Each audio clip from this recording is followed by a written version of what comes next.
semiconductor, artificial intelligence, biotechnology, and biomaterials.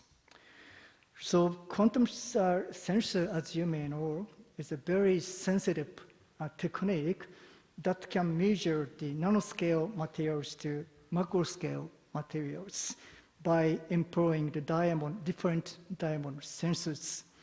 With using this technique, we will be able to change the modality of liquid biopsy by using nanoscale diamond sensor. For example, we will be able to detect the amyloid beta from the cerebrospinal fluid, and it's currently challenging to detect the cancer in the blood.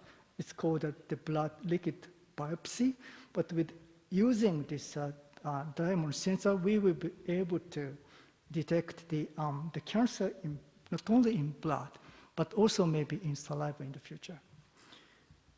So the second focused area is the semiconductor. So we have just actually developed the world first medical augmented reality glasses. So I don't know the scientific the techniques really, but I just would like to tell you that we have the open space for the visibility of the objects, and also I would like to tell you that we have been working to develop like a head-mount display assisted surgery system with a leading Japanese company, SONY, but it's too heavy for us. So now we have developed the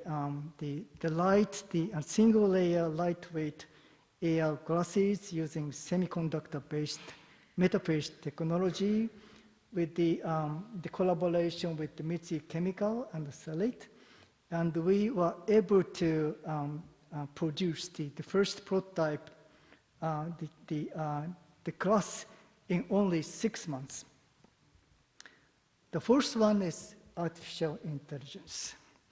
So we believe that there are two major bottlenecks in medical artificial intelligence.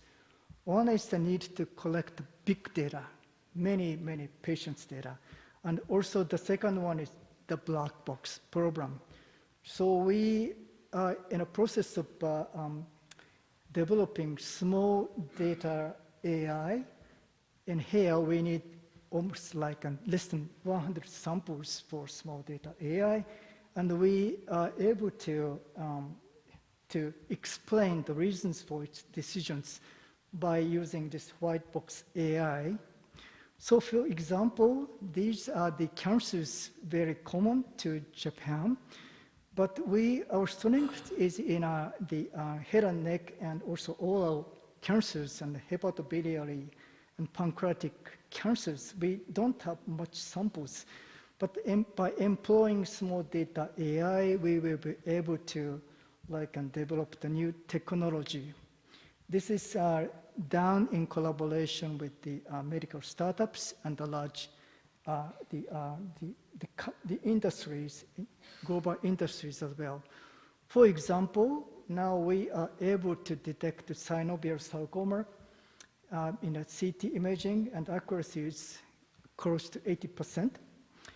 And in the case of lymph node metastasis of oral cancer, in an echographic view of the neck, the accuracy is 96%. That exceeds the proficient doctor's decision. So the first area is biotechnology, and as you may know, the high-sensitive single-cell RNA-seq is very important to delve into the pathogenesis of the disorder and also develop the new drug. So our method, the quantum Sec2, it's the best method in a human atlas benchmark study, and it's recognized as the best single-cell analysis tool by Nature in 2022. So with using this technology, we were able to elucidate the onset mechanism of psychiatric disorders by using patient-derived the iPS cells and single cell sequencing. And this is it. And these are the 6 visionary initiatives we have. But if you look the overseas university, each university has already set the special initiatives or profile areas. For example, Imperial College of London recently established the School of Convergent Science, and they focus on sustainability, health and technology, human and artificial intelligence, space security, and telecommunications. We believe we have synergies, and these are the sort of the strategic partner universities of our Science Tokyo, and we to collaborate with these institutes in order to facilitate the cross-disciplinary the research works as well. And finally, science, technology, engineering, mathematics, medicine, business is very important for our university, and we are hoping to collaborate with the academia in Chile. Especially, I am cognizant that the University of Chile has launched the engineering and health initiatives. We are hoping to expand our collaboration in this field too. Thank you very much for your attention.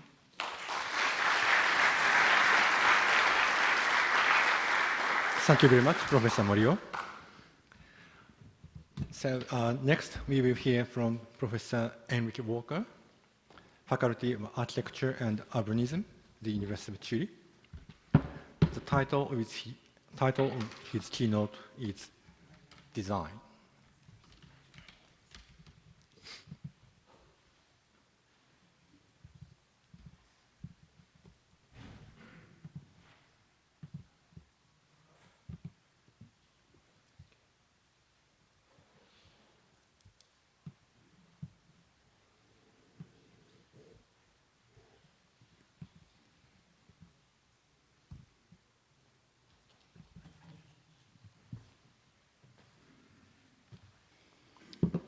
Thank you very much for the presentation.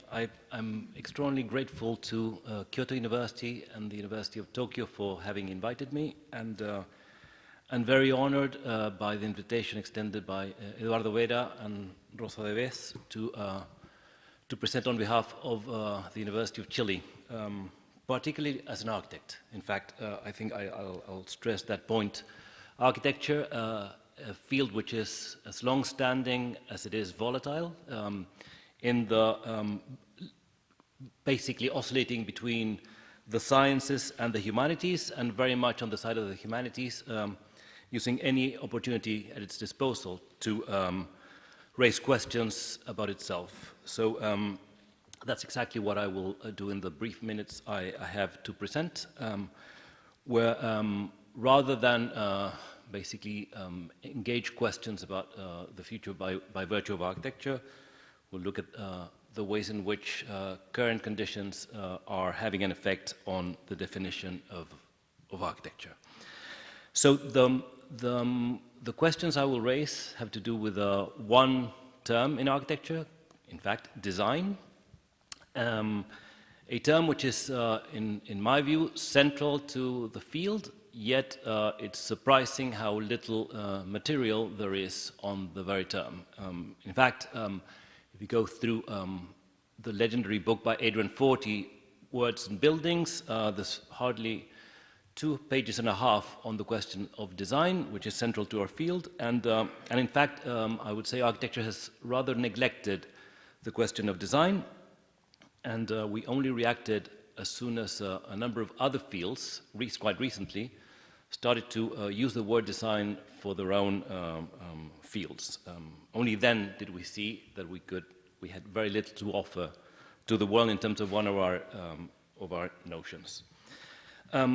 I will present at least a question and at best a project. This is a project we're actually forging as a consequence of this very event with the School of Engineering and the School of Architecture. And it is, of course, a project of education, architectural education.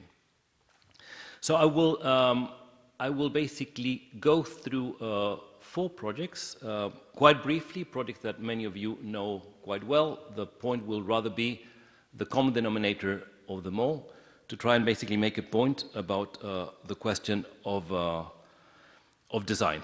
And if there's one point of all these projects, is that basically they share a question of extremely precise structure, extremely unstable program, and an effect of extraordinary dynamism in the city.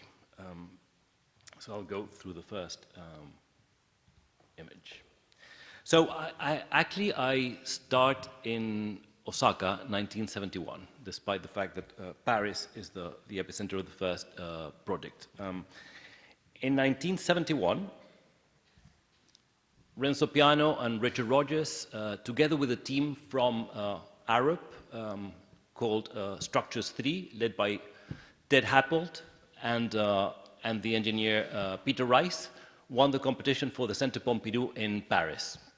The project, which was laid out at the time in a very sketch way, and it's quite different from the actual result, implied what was called a sort of a prototype for what would become the cultural center, and which at the time was sketched as, and these are words by Richard Rogers, the meeting between the British Museum and Times Square. In fact, it was going to be a new institution. It was a question mark about a cultural institution that would be open 24/7 and would be as dynamic as the city itself. In fact, the common thread of all 4 projects I will show is the Pompidou Center. I think they're all reworking the Pompidou Center one after the other. So, but the project was briefly developed as a first half of the site was given away to the city as a square or a piazza in a slope, not unlike the Piazza del Campo in Siena, that would basically pour into a large box, 48 meters span, completely free of structure by virtue of a truss that would be thinned by virtue in turn of 2 structural elements of tension on the outer side. But that was only to happen after the project developed, and that in fact is when Peter Rice was invited, the engineer, to give a talk in Osaka, and in fact was taken to Osaka a year after the legendary World Expo from 1970 to see the leftovers of the structure by Kenzo Tange and Arata Sasaki, the structure in fact by Tange and Professor Tsuboi, the engineer with whom he had actually collaborated at least since the Yoyogi Stadia and St. Mary's Cathedral. The meeting, as Tange would say, between the Yayoi and the Jomon, the sort of energetic sculpture by Taro Kamoto, and the refined structure by Tange and Tsuboi himself. When Peter Rice saw this project, he realized that the joints between the structural components were pieces of cast steel, basically large basketballs that would bring together the structural members, and he discovered that the way in which they could materialize Pompidou, which had been recently won, but of course it was won on a very sketched project by architects, which was soon to be developed by engineers, could be by resurrecting what used to be the technology in the 19th century of cast iron, that now would be reworked by virtue of steel. In other words, Rice discovered that they could actually sculpt the full project. Every piece would not be basically produced by laminated steel, but rather by sculpted pieces.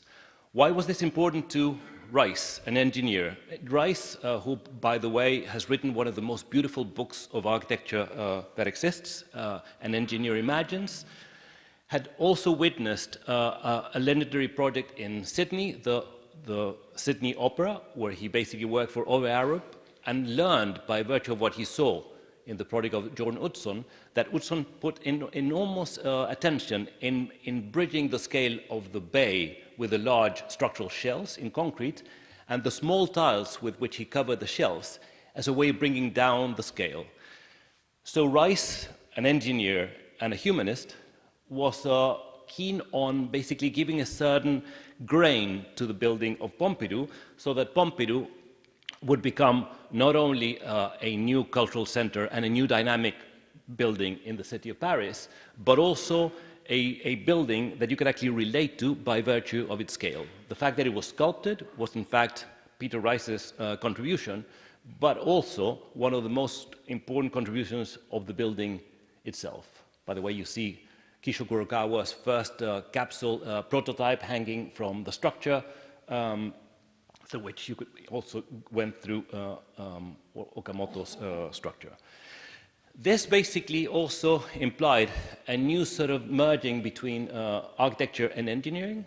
Richard Rogers famously claimed that the origins of Pompidou Center were not in the Fun Palace, the legendary project by Cedric Price, which in passing, I must say, was influential to Tange and Arata Isozaki, and you see here in the famous image from the helicopter looking down, the project which was remained unbuilt, but rather that the main influence for Piano and Rogers were actually the 19th century, the Victorian engineers who had actually done railway stations and greenhouses, just as Isambard, Kingdom, Brunel, or Paxton, who had done the Crystal Palace. So they emphasized that the origin of their work was rather an interest in engineering, a long-standing interest in engineering that was particularly strong in Britain, not only with Victorian engineers, but also if you look at the way in which the Gothic developed in England, say the fan-vaulted ceiling, its specific way of dealing with the engineering of the structure. So the project was sculpted, as you know. One of the facades had all the ducts. The other facade was basically open to the city, where it gave away this Piazza del Campo and extended a street diagonally all throughout the facade to basically produce this extraordinarily large box where anything could happen, basically a box of free programs. In other words, the building became an emblematic activator or a social condenser in Paris, and as I said, gave away part of its program, part of its site, as a way of re-energizing its interior. When the project was completed, 1977, Lina Bobardi was commissioned to design Sesc Pompeia, another exceptional project within the League of Cultural Institutions at the time,